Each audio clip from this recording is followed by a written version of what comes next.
दोस्तों, आज नीतीश जी ने अपने आवास पर पूरे बिहार के जो मुस्लिम नेता हैं उनको उन्होंने दावत दिया था, मुसलमानों से चर्चा करने के लिए बुलाया था। लेकिन जहां तक हमें जो जानकारी मिली, सिर्फ 9 लोग को बोलने का मौका मिला।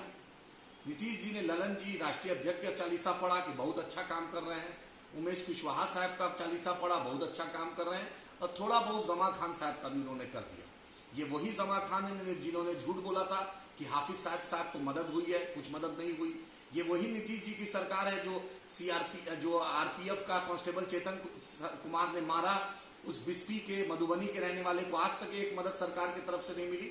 वही नीतीश जी है जो मुसलमानों को बुलाकर, ये लगभग चौथा पांचवा मीटिंग है, कभी उलेमाओं को बुलाते हैं, कभी खानकाहों के लोग को बुलाते हैं, कभी एक एमएलए को बुलाते हैं, सबको बुलाते रहते हैं। लेकिन नीतीश जी एक भी मुसलमान एमएलए नहीं जिता पाए। ये नीतीश जी की क्रेडिबिलिटी है।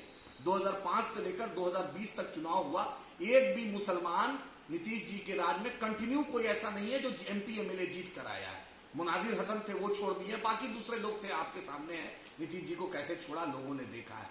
तो नीतीश जी से मैं पूछना चाहता हूं, आप ये जो मीटिंग बुला रहे हैं, बतलाइए मुसलमानों को आप क्या दीजिएगा। एमआईएम अख्तरुल इमान साहब ने प्रेस कॉन्फ्रेंस किया, उसमें साफ साफ कहा, जैसे तमिलनाडु में, केरल में, आंध्रा में, तेलंगाना में मुसलमानों को कोटा के अंदर सब कोटा है, ओबीसी कोटा में, क्या उसमें नीतीश जी रिजर्वेशन देंगे? मुसलमानों को कितना मंत्रालय में हिस्सा देंगे? क्या माइनॉरिटी बजट जो तेलंगाना में 2200 करोड़ है, क्या बिहार में भी 2200 करोड़ होगा? क्योंकि आबादी आज 18% से ऊपर है। 17.70 आबादी आपने दिखाई थी, इराकी बिरादरी की आपने आबादी को हटा दिया, वो 1% से ऊपर लगभग आबादी होगी, तो 18 साढ़े 18 होगा। बिहार में सबसे ज्यादा मुसलमानों की आबादी है, लेकिन मुसलमान को आप क्या दिए? मॉब लिंचिंग हुआ आपके सामने, मधुबनी की घटना, हरलाखी की घटना है, अभी तक वीडियो पुलिस प्रशासन ने नहीं जारी किया है, वो बच्चा शहीद मौत भी हो गई।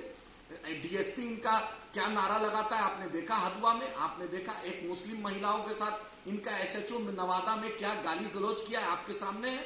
मुसलमानों का माइनॉरिटी का बजट आपके सामने है। हाफिज साहब को कुछ ना मिलना आपके सामने है। गया बेला में मॉब लिंचिंग आपके सामने है, अररिया का मॉब लिंचिंग आपके सामने है, छपरा का मॉब लिंचिंग आपके सामने है। मुसलमानों का क्या हाल है आपके सामने।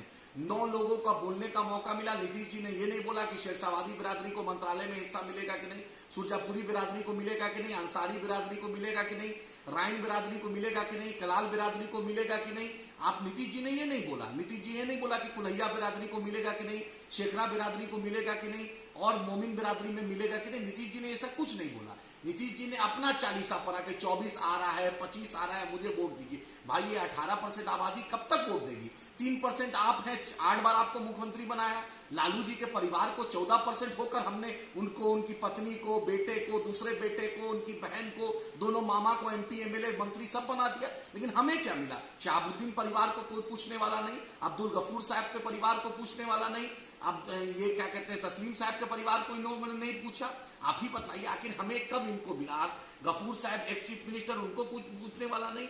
एक वक्फ बोर्ड के चेयरमैन थे, उनको पूछने वाला नहीं। पटना के थे, 2 बार एमएलसी थे, उनको कोई पूछने वाला नहीं। आज जाबिर साहब को पूछने वाला नहीं। मुसलमानों की हिस्सेदारी पर नीतीश जी नहीं बोलेंगे। और एमआईएम का आज भी चर्चा हुआ, इत्तफाक है ये 5वीं मीटिंग है, और हर मीटिंग में एमआईएम का बुखार नीतीश जी को चढ़ जाता है। जो आदमी 17 साल बीजेपी के साथ रहा हो, जो गोधरा में मोदी जी के साथ रहा हो, जो गोधरा जांच नहीं कराया हो, वो एमआईएम को बीटी बात फिर बोलता है। अच्छी बात है नीतीश जी, ये डर अच्छा है। मैं आज खालिद अनवर साहब का भी नाम नहीं लिया गया, जबकि पूरे बिहार में खालिद अनवर मियां ने यात्रा निकाला था जमा खान उर्फ जमा खान के साथ और दूसरे लोगों के साथ, जो भी लोग दूसरे जिला से गए थे। आज को एएमयू किशनगंज में नीतीश जी ने नहीं बोला। सुरजापुरी रिजर्वेशन का ओबीसी कोटा पे नीतीश जी ने नहीं बोला। एएमयू किशनगंज पर 1 रुपया अभी तक नहीं मिला, उस पर नहीं बोला। सीमांचल की बाढ़ की तबाही पे नहीं बोला, सीमांचल के रोजगार पे नहीं बोला, सीमांचल के पलायन पे नहीं बोला। किशनगंज को, कटिहार को एक भी मेडिकल कॉलेज नहीं मिला है, उस पर नीतीश जी नहीं बोला। हज कमेटी के बहाली पर नहीं बोला, उर्दू टीईटी के बहाली पर नहीं बोला, उर्दू अनुवादक के बहाली पर नहीं बोला, मुस्लिम अफसरान की अच्छी पोस्टिंग पर नहीं बोला, जिला में डीएमएसपी हो, बीडीओ सीओ, डीएसपी एसएचओ पर नहीं बोला नीतीश जी। नीतीश जी ने आज ले देके फिर वही किया, वाहवाही अपनी करवाई।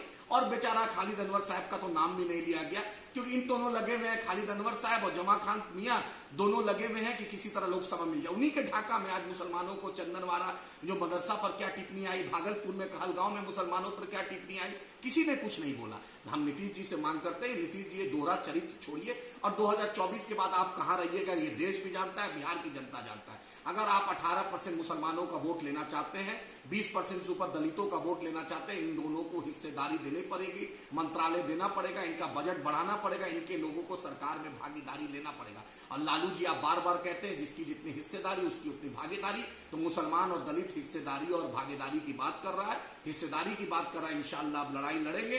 बैरिस्टर असदुद्दीन ओवैसी साहब के क़यादत में, अख्तर उल ईमान साहब के क़यादत में, अकबर साहब के क़यादत में हम बिहार में लड़ेंगे और लोकसभा भी इंशाअल्लाह लड़ेंगे, विधानसभा भी लड़ेंगे और अपने लोगों को इंशाअल्लाह इंसाफ दिलाएंगे और हिस्से दिलाएंगे। एमआईएम का ये संकल्प है। हम फिर ये संकल्प दिलाते हैं, नीतीश जी आप कितना भी मीटिंग के लिए, ये अच्छी बात है कि एमआईएम का बुखार आपको आ जाता है, ये बुखार इंशाअल्लाह हमेशा आते रहेगा और इंशाअल्लाह एमआईएम हक मुसलमानों का, दलितों का लड़ के लेगी। ये हमारा संकल्प है।